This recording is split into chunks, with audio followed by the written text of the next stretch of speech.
The proclamation of the Word of God, the second book of Samuel, chapter 7.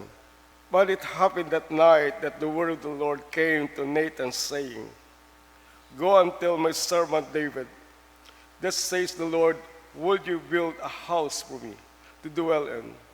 For I have not dwelt in the house since the time I have brought the children of Israel up from Egypt, even to this day, but have moved about in the tent and in tabernacle, wherever I have moved about with all the children of Israel. Have ever spoken to a word anyone from the tribes of Israel, whom I have commanded to shepherd my people Israel, saying, Why do you have not built my house of cedar? Now therefore, thus says you shall say to my servant David, Thus says the Lord of hosts, I took you from the sheepfold, from following the sheep, to be ruler over the people, over Israel. And I have been with you wherever you have gone. I have cut off all your enemies from before you, and have made you a great name, like the name of the great men who are in the tent in the earth. Moreover, I will appoint place for my people Israel, and dwell plant them, that may dwell in the place their own and move no more. Nor shall the sons of wickedness oppress them more previously. Since the time I have commanded judges to be over my people Israel, and have caused you to rest from all your enemies, also the Lord tells you that he will make you a house. When your days are fulfilled, and you rest with your fathers, I will set up your seed after you, who will come from your body, and I will establish his kingdom. He shall build a house for my name, and I will establish the throne of his kingdom forever. And I will be his father, and he shall be my son. If he commands equity, I will chasten him, and rod of men with the blows of the sons of men. But my mercy shall not depart from him, as I took from Saul, whom I removed from before you. And your house and your kingdom shall be established forever before you. Your throne shall be established forever. According to all these words, and according to all this vision, shall Nathan spoke to David. The word of the Lord. Thanks be to God. Please stand for our responsorial psalm in Psalm 89. Our response is, Forever I will maintain my love for my servant. Altogether, forever I will maintain my love, servant. I have made a covenant with my chosen. I have sworn to my servant David, Your seed I will establish forever, and build up your throne to all generations. Response, Forever I will maintain my love for my servant. He shall cry to me, You are my Father, my God, and the rock of my salvation. Also I will make him my firstborn, the highest of the kings of the earth. Response, My mercy I will keep for him forever, and my covenant shall stand firm with him. His seed also will make this endure forever, and his throne is the days of heaven. Response, Glory be to the Father, and to the Son, and the Holy Spirit.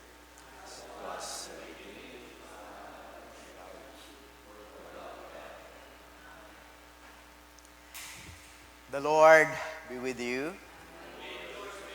The Holy Gospel of the Lord Jesus Christ according to St. Mark chapter 4.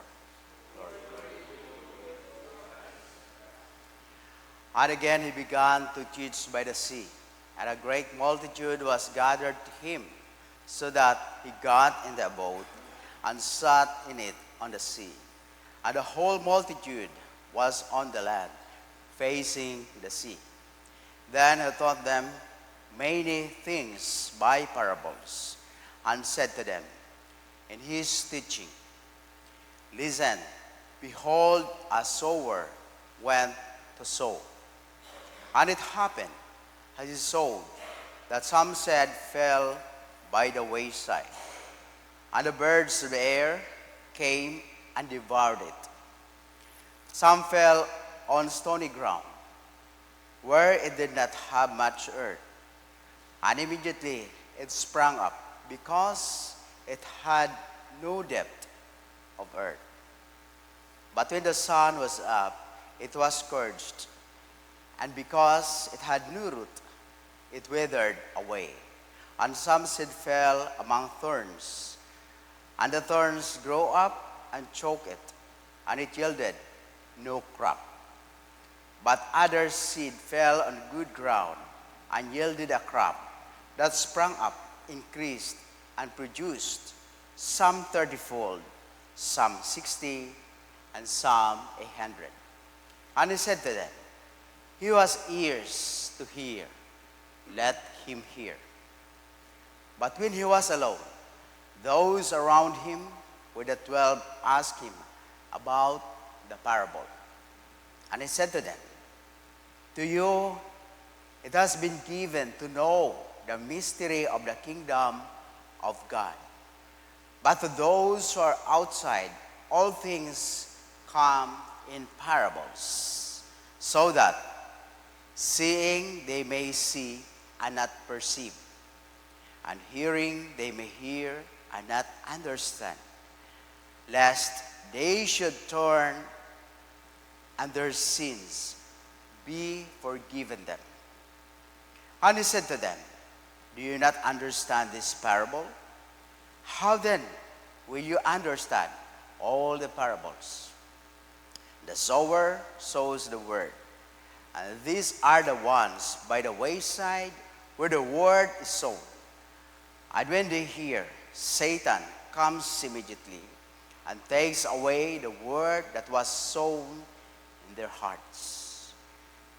This likewise as the ones sown on stony ground, who when they hear the word, immediately receive it with gladness. And they have no root in themselves, and to endure only for a time. Afterward, when tribulation or persecution arises, for the world's sake, immediately they stumble. Now those who are the ones sown among thorns, they are the ones who hear the word, and the cares of this world, the deceitfulness of riches, and the desires for other things, entering in and choke the word, and it becomes unfruitful. But these are the ones sown on good ground.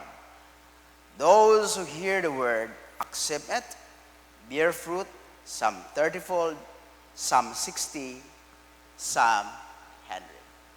The gospel of the Lord. Please be seated. So napakahaba nating gospel ngayon from verse 1 to 20. At hindi natin lahat maitackle ngayon. But I believe na mayroon si Lord na ipinapakita sa atin. Sa gospel natin,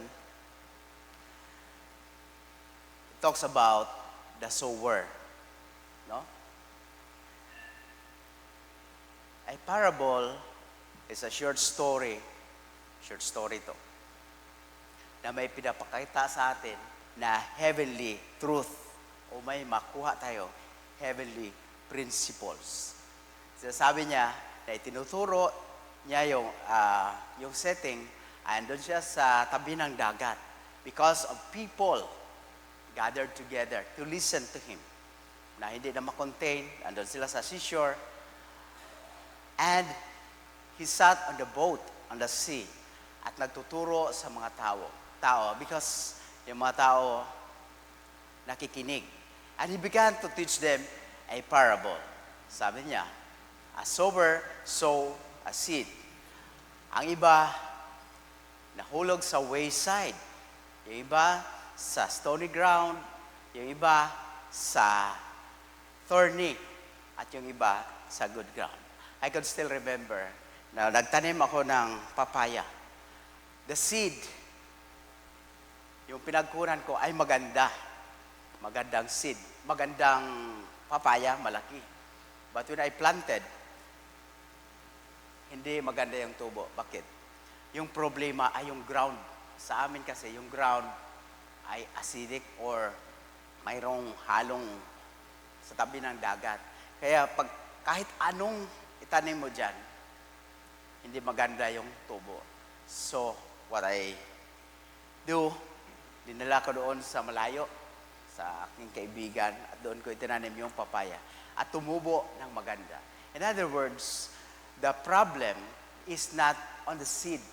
Kasi yung seed ay bigayan ng Panginoon. Perfect yan. Pero yung recipient, yung tinutubuan, yun yung problema. Sinasabi niya rito, naghasik siya ng word o directly speaking, yung hinasik niya ay yung word sa mundo. Ito yung prinsipyo ng kalahatan. Yung pinag-uusapan namin kagabi, yung lahat ay makinig. All. Kailangan lahat. Huwag na nating expound yung lahat. Yung lahat ay naka-receive. Ngunit, the problem ay yung ground. Ano yung ground? Yung ground ay yung heart. Pag pinag-uusapan nating seed of the Word of God. Yung ground, yung recipient, yung tumatanggap. At ang mensahe ko rito ay, I believe na ito yung mensahe para sa atin. It's our choice to choose the ground, to invest yung time natin, yung talent natin, at yung resources natin. We cannot understand the parables unless we repent. Yung sinasabi niya rito. Yung mga tao, nakikita lang nila, pero hindi nila na-perceive. Because, ang kailangan, sabi niya rito, seeing they may see and not perceive, and hearing they may hear and not understand, lest they should turn and their sins be forgiven them. Tayong lahat rito, we have reconciled to God. Mayroon tayong repentant heart. No? We have accepted Jesus Christ. Mayroon tayong personal na relationship sa ating Panginoon. So that's why, recipient tayo ng good seed ng ating Panginoon. At yung seed na yan ay perfect. Sabi nga ni nagturo sa amin, ay yung germ, andyan na. Hindi yung germs na dumi or yung germs na bacteria, kundi yung germination. Andoon na, perfect na yung seed. Alam mo na kung anong klaseng seed, no? Itong word, fruitful. Marami tayong matutunan dito. But yung sinasabi niya rito, yung kailangan ay yung tumatanggap ng seed kung anong klase. Kasi yung sinasabi niyang ground ay yung mismo yung heart natin. Na pag yung heart ay wayside, yan, tumanggap ng word, nakinig, at Satan, immediately, hindi niya hinayaang mag-grow yung seed. Yung problema, walang root. That's why, sabi ko nga, kailangan yung root, nakaugat tayo sa word, na kahit anumang mangyari, may tribulation man, may problema man, kasi yung problema ay dyan yan palagi. Yung importante, yung response natin sa problema. Kung nakaugat tayo, kaya nga sabi ko, yung sister natin, palaging dito yan. Dumaan siya ng problema, dumaan siya, nagkasakit, matinding sakit, pero andito pa rin siya. Ang sister kong tinutukoy ay si Sister Ruth. Kaya pala nakaugat siya kasi yung pangalan niya ay Ruth. Nakaugat. Kailangan tayo nakaugat sa simbahan. Kailangan nakaugat yung ating pananampalataya sa word na binigay sa atin ng Panginoon. Because kailangan nating mag-grow. Kahit tinanggap natin yung word with gladness. Tapos dumating yung araw, dumating yung mga problema, malalantaya. Because hindi nakaugat. Ang totoong word na nakaugat ay masusubok in times of problems, in times of afflictions, na hindi tayo basta-basta matutumba.